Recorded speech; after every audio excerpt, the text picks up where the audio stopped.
I'm still going to point out three things, right, about the training here. One is that the very first, I think it's like very purifying, right? And the very first thing that you're purified of is your pride.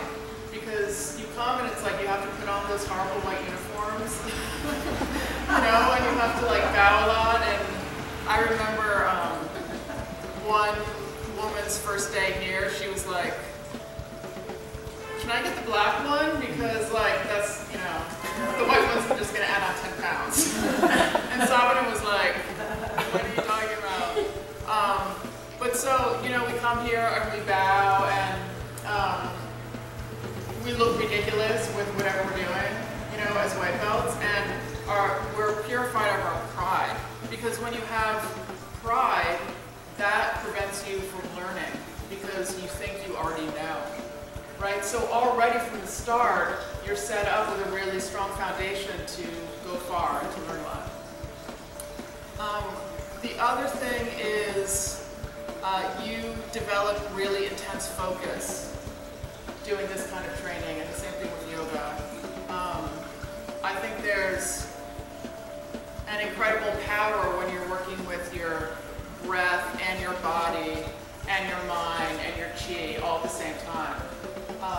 And so that's the other thing, is that doing that, you can change very quickly and profoundly.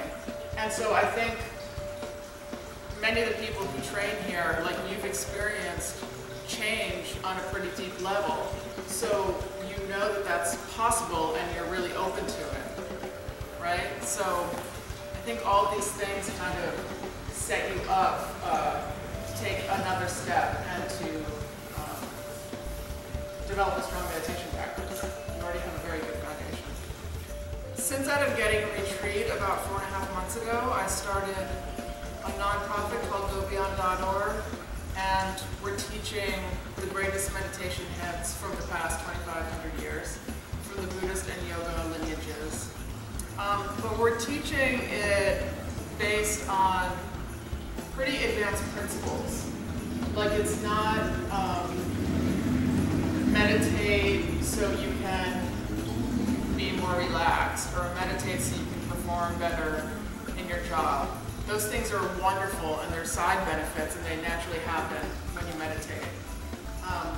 But meditation going back 2,500 years has been a tool for total spiritual transformation.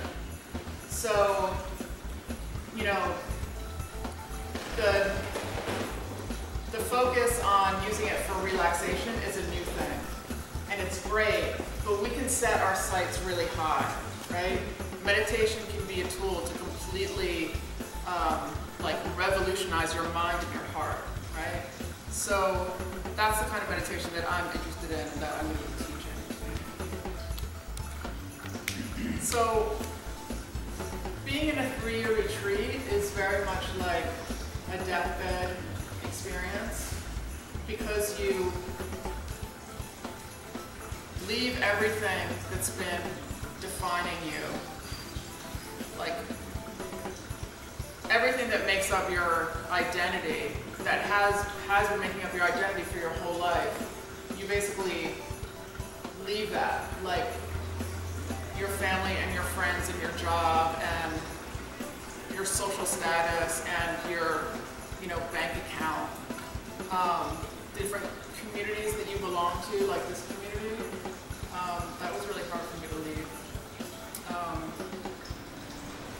And so you're leaving all these things and you're going by yourself into like a huge expanse of total unknown, you know? And there's, once you're in there, you're like, oh my God, what have I done? There's no place to escape to. You're like, there's no new stimulation coming in. Nothing. It's like every single day is exactly, you're just in your cabin by yourself. There's nothing going on, right? So what happens is you process your life for the first time because you've never had the space and the silence and the time to really process everything. And so, you know, if a retreat's this long, usually people spend about this much time like totally regurgitating and processing until you get to a really clear place to go really deep. And it was fascinating, the things that end up sticking to you, the things that matter, like the things that would come up that I would have to deal with.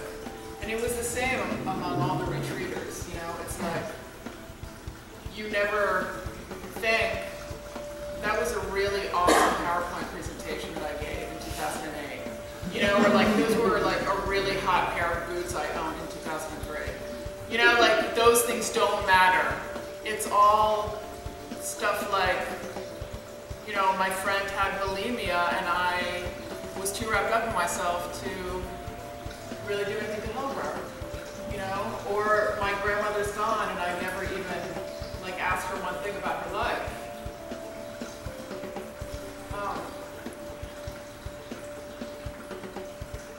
It's your relationships with other people, how you treat other people, you know, and also the good things, not just the things that you did wrong, but all the good things too. It's your interactions with other people. Those are the things that are really sticking to you, you know, and all this other stuff, it doesn't really matter that much, except to maybe be tools to help you with your relationships with other people, to be a loving person.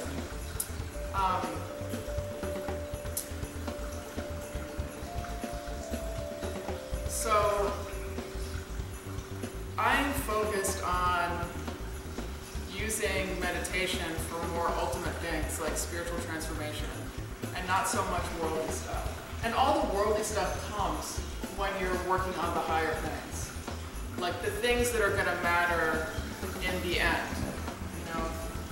So yeah, the highest purpose of meditation is to transform a suffering mind into an enlightened mind. And when I say enlightened mind, I don't mean like some deity in the sky or something. I mean a mind that has a person who has understood the causes of suffering and completely overcome them. And then what's left when you've overcome all the causes of suffering? What's left is total love and wisdom, right? So that's what I mean by the enlightened mind. So before retreat, I had a lot of training, but once I was in retreat, I developed an even stronger appreciation for meditation masters. And I would read their instructions from ancient texts and meditate on them, and really amazing things would happen. So I want to share authentic stuff, not something that I've come up with myself or something that I can sell really well in the marketplace, you know? So just to let you know, that's where I'm coming from.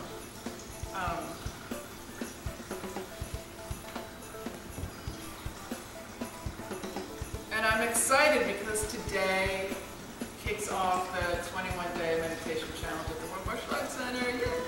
Yay! So I hope to inspire you guys to meditate for 21 days.